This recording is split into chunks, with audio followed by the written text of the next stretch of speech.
Hello and thanks for joining us for our mid-morning edition of Arirang News. I'm Mark Broom. Let's start with a look at the day's headlines. Taking a strong carrot and stick approach, U.S. President Donald Trump says he's doing everything possible to have a very successful meeting with Kim Jong-un, but stresses the U.S. will walk away if he doesn't see the talks bearing fruit. On this day in 1960, Labour and student groups led an uprising against the autocratic First Republic of Korea under the strongman President Lee Seung-man. We take a closer look at those who fought for democracy. Plus, still no agreement between struggling GM Korea and its Labour union on a proposed relocation programme for workers at GM's soon-to-be shuttered Gunsan plant. The deadline for the two sides to strike a deal is tomorrow.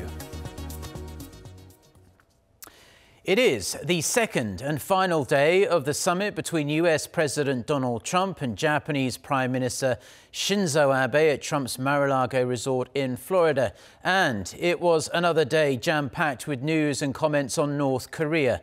At a joint press conference with Abe on Wednesday, President Trump said the U.S. will do everything possible to make his meeting with the North Korean leader a worldwide success. For more, let's connect to our Lee Ji-won, who joins us on the line. So, Ji-won, tell us more about what we gleaned from this press conference.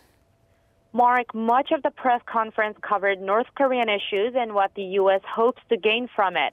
President Trump said he's looking forward to his meeting with Kim Jong-un and that hopefully the talks are a great success, meaning North Korea promises and actually takes steps to irreversibly and permanently dismantle its nuclear program.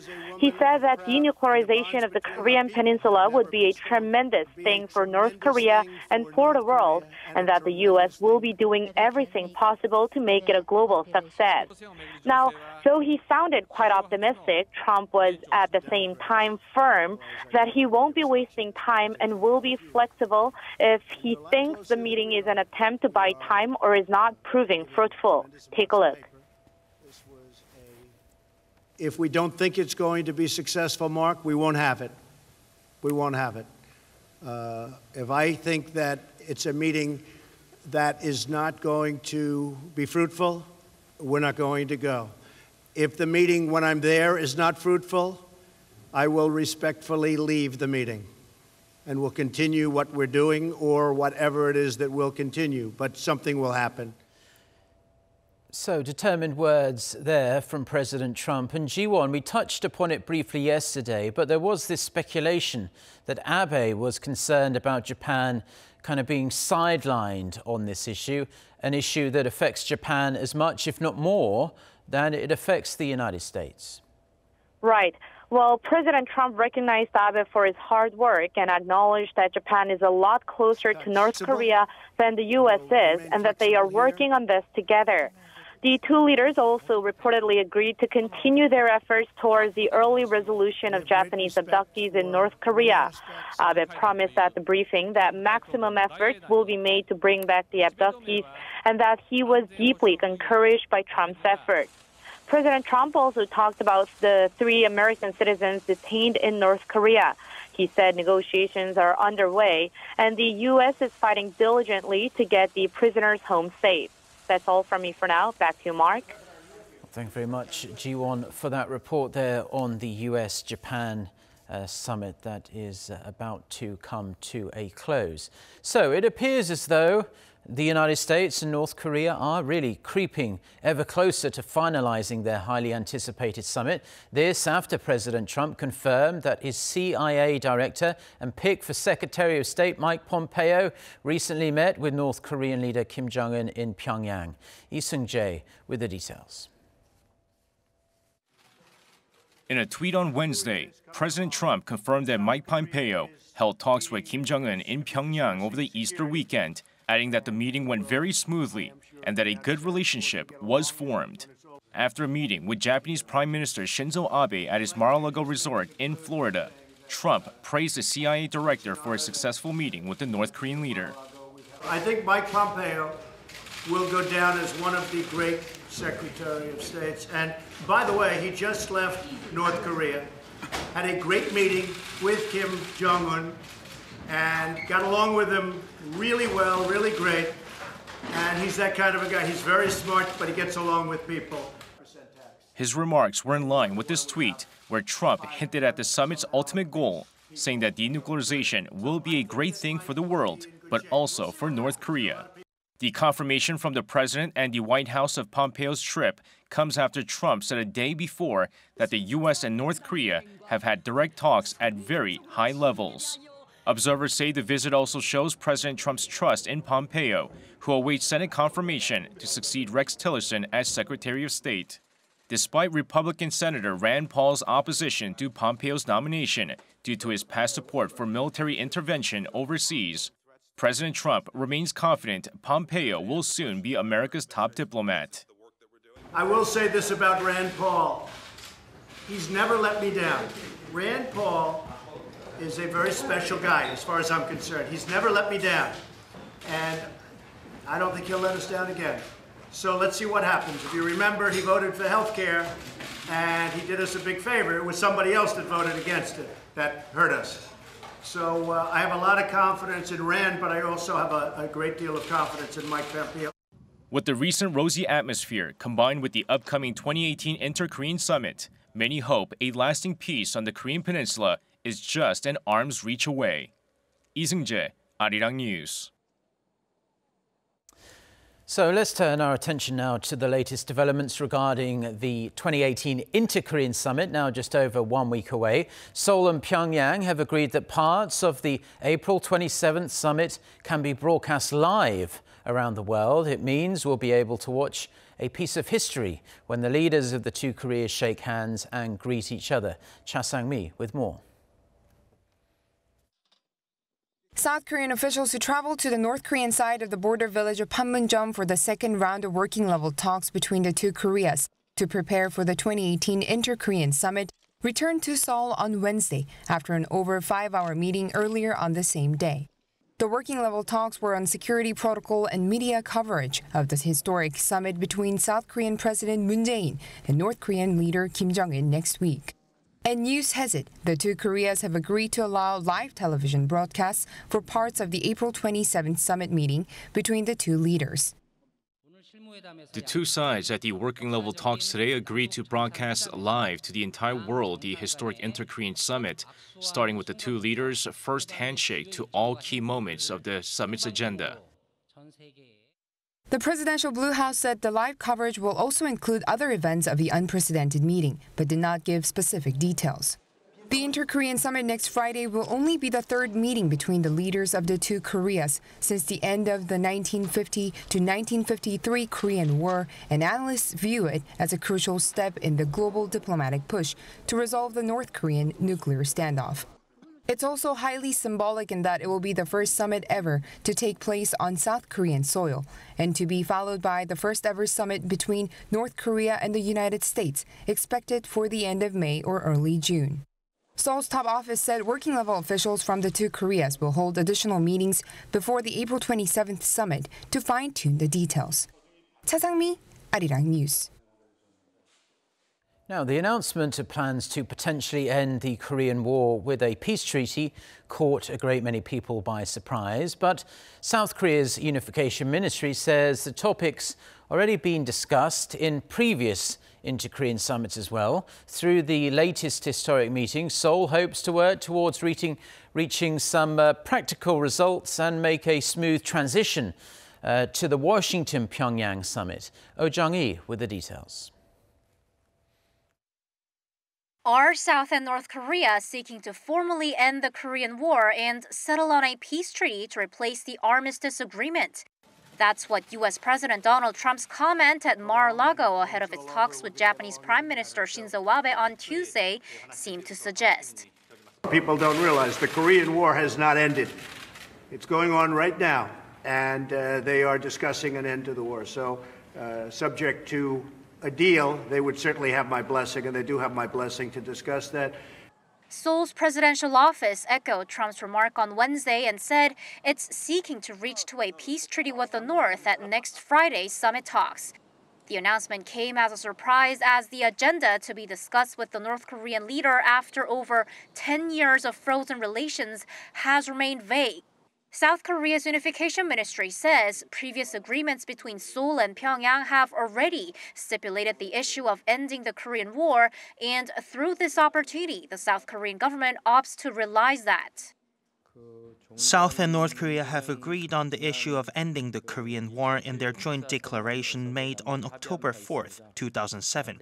The declaration stipulates that the two Koreas end the current armistice status and see eye to eye in building a permanent peace. And the 3 or 4 parties directly involved meet on the Korean peninsula to cooperate on declaring the end of the war. Through this historic summit, the South Korean government hopes to reach to some practical results. The Unification Ministry says it'll minimize ceremonial events for the upcoming summit and focus on enabling a frank and comprehensive discussion between the two leaders. High-level or working-level talks could be held afterwards for further arrangements. Close coordination and communication with the U.S. will be continued for the Inter-Korean Summit to smoothly lead to the Washington-Pyongyang Summit and achieve positive results. 오정희, Arirang News. North Korea is to hold its ruling party's key policy meeting tomorrow. Pyongyang's state-run Korean Central News Agency reported on Thursday that the 7th Central Committee of the ruling Workers' Party will convene its 3rd plenary session on Friday to decide on new policy issues in line with the important historic period. The session comes with the Inter-Korean Summit just around a week away and developments on Washington-Pyongyang Summit moving forward as well. The plenary meeting is usually held to discuss and approve key party policies and personnel reshuffles. Kim Jong-un's signature Byung-jin policy, which seeks both nuclear and economic development, was adopted at the same meeting in March 2013. The United States is testing procedures for an emergency evacuation of its citizens in South Korea, where a small group of Americans will be flown to Dallas in an exercise meant to simulate preparation for conflict. Dubbed Focused Passage, the Wall Street Journal says the exercise involves 100 civilians being moved from South Korea to an airbase in Japan and from there to Dallas-Fort Worth International Airport. While evacuation exercises are held on a regular basis, it's the first time the evacuees are being brought all the way to the United States. Currently, there are more than 200,000 Americans residing in South Korea.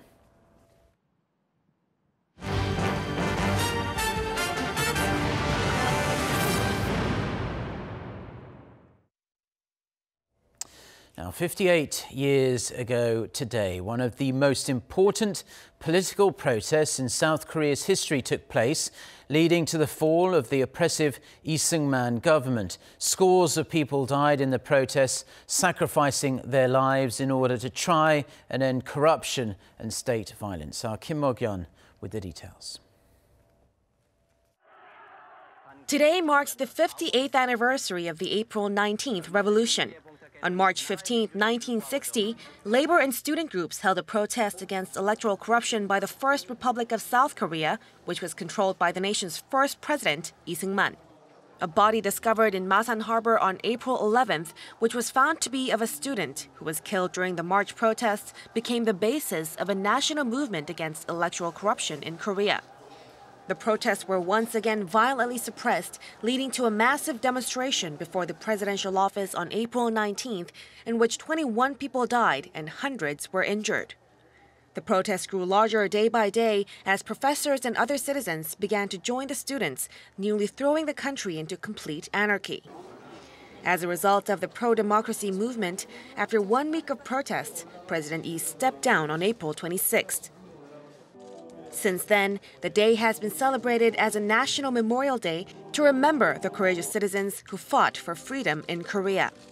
To commemorate the historic event, this year, Seoul City installed a special copper plate here in front of the Blue House, where the police first opened fire on rallying citizens on April 19, 1960. The copper plate was installed with hopes that the nation can remember the power of democracy and the brave resistance against state violence. Kim Mo-gyun, Arirang News. South Korea's producer prices stayed steady in March from the previous month as prices of agricultural products stabilized. The Bank of Korea says last month's producer price index, a barometer of future consumer inflation, reached 104.07. And that's slightly above February's figure. On year, the index is up 1.4%, marking 17 straight months of gains since November 2016. Prices of agricultural products fell 0.4% on month, a sharp turnaround from February's 9.2% spike that was caused by soaring demand during the Lunar New Year holiday and a drop in supply caused by the cold winter weather. Prices of industrial goods also remained unchanged in March from a month earlier, while service prices edged up 0.1%. Ailing automaker GM Korea failed to reach an agreement with its labour union on Wednesday, although it proposed a relocation programme for the remaining workers at its Gunsan plant, which is scheduled to shut next month. With only a day left until the April 20th deadline set by its US headquarters, GM Korea's management and union will hold yet another round of talks today. Our Kim Hyo-sun reports. The 9th wage negotiation meeting between GM Korea and its labor union ended Wednesday with no agreement. GM Korea called for the union to accept by Friday a self-help package that would cut some $94 million worth of welfare costs. Friday is the deadline set by GM Korea's headquarters in the U.S. It also offered to relocate the 680 workers left at the Gunsan plant to factories in other parts of the country to ensure they are not laid off. The management explained that the plan entails voluntary retirement by its workers at the Gunsan plant and a gradual relocation of the remaining employees to 3 plants in Pupyeong and Changwon.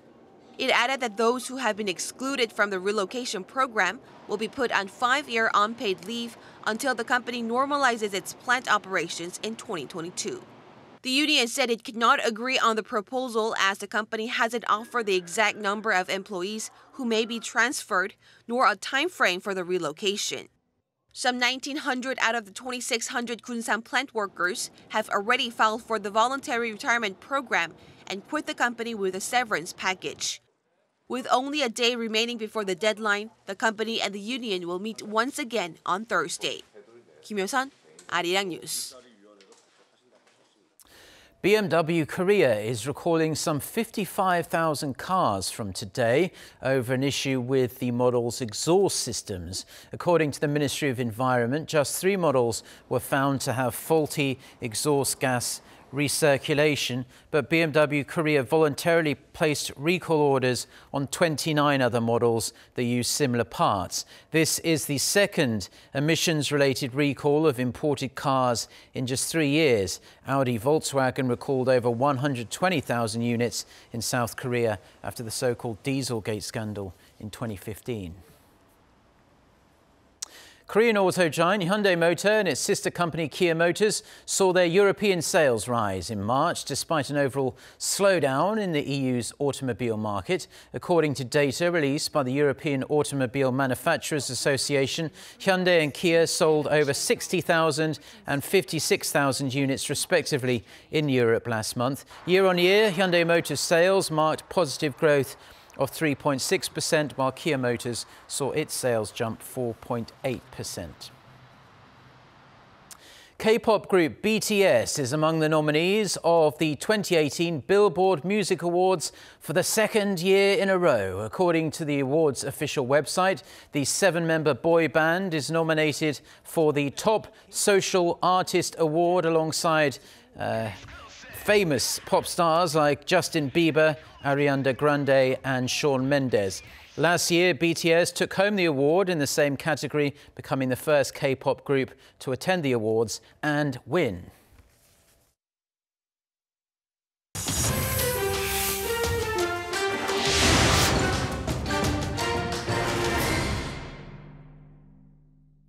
Now for a look at stories making headlines around the world, and we're going to start in Cuba today. For the first time in nearly 60 years, the country is set to get a leader who is not part of the Castro family. For more on this and other international news, let's turn to our No Aram. So Aram, Raul Castro did say he wanted to stay in power for 2 5-year terms, and now his reign has come to an end. That's right, Mark. Raul Castro was due to step down on Thursday after 10 years in office. He was frequently seen as a dictator who might have actually wanted to stay in power for longer, but he did announce his departure several years ago. He took over from his brother Fidel Castro, who ruled Cuba for nearly 5 decades, until a terminal illness forced him to step aside. On Wednesday, the Cuban parliament approved 57-year-old Miguel Díaz-Canel as the sole candidate to succeed President Castro, which would ensure the continuation of Cuba's single-party system. Lawmakers will vote for 30 other members of Cuba's State Council, as well as the new president, with results to be announced on Thursday. It is almost certain lawmakers will vote for Díaz-Canel, and he is set to be sworn in after Thursday's announcement. He will be taking the helm of a country that is in economic stagnation and with a younger generation that wants change. President Castro, meanwhile, will stay on as the head of the Communist Party until its next Congress in 2021. This means he and the party's top brass will still hold a considerable amount of power. The Organization for the Prohibition of Chemical Weapons says its inspectors have not yet been able to reach the site of a suspected gas attack in Syria, dismissing earlier reports circulated by Syrian state media. The OPCW said they again failed to reach Douma on Wednesday after a UN security team came under fire. The chemical weapons watchdog has been waiting nearly a week to enter the alleged attack site to determine whether banned substances were used to strike the area. Western nations have accused Syria and its ally Russia of deliberately stalling their entry to tamper with evidence. The two countries deny that is the case, and they also deny any chemical attack took place. The OPCW said it is still unsure when its delegation can enter Douma due to the unstable security situation there.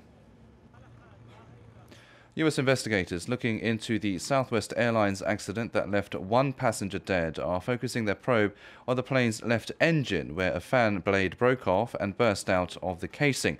According to the head of the U.S. National Transportation Safety Board on Wednesday, the engine showed signs of metal fatigue at the point where the blade broke off. This mirrors a similar incident on a Southwest flight in 2016, where a turbine blade snapped off, forcing the pilot to make an emergency landing. Both incidents involved engines manufactured by the same company, CFM International. Over 6,000 planes dotted around the world are equipped with the same model.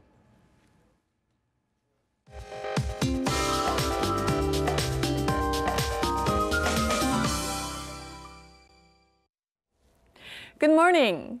Sunshine and high UV rays are in the forecast for South Korea, while neighboring countries will also have warm highs under mostly sunny skies. And we can expect to have warm and sunny conditions today and into Saturday across much of Korea. Meanwhile, a dry weather advisory has been issued here in the capital and Daegu, and daily highs in Seoul will reach up to 20 degrees Celsius, while Daegu and Gyeongju will have June-like temperatures, getting up to 27 degrees in Daegu, and Gyeongju will get up to 26 degrees this afternoon. However, we won't be breathing in good air. Fine dust levels will be high in the capital all day, and the southwest will also have dusty conditions today. With that, let's take a look at the international weather for viewers around the world.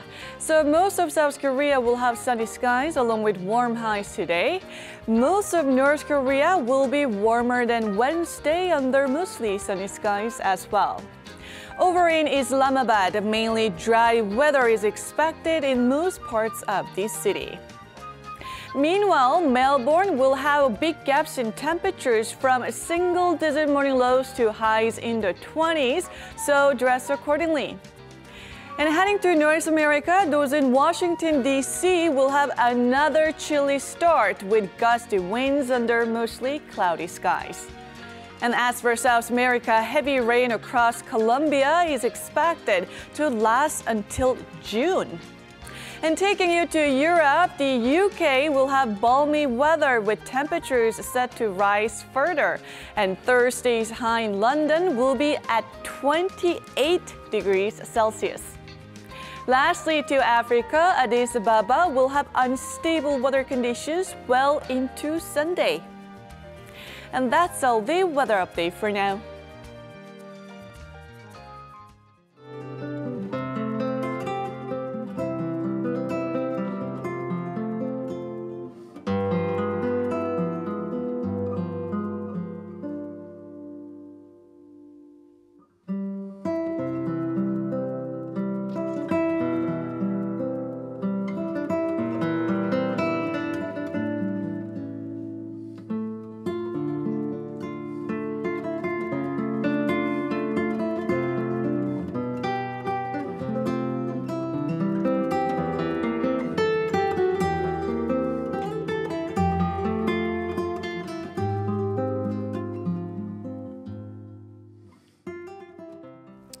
Well, on that peaceful note, that's where we're going to leave the news for now. Our next bulletin is coming up at noon Korea time. We do hope to see you then. So until then, goodbye.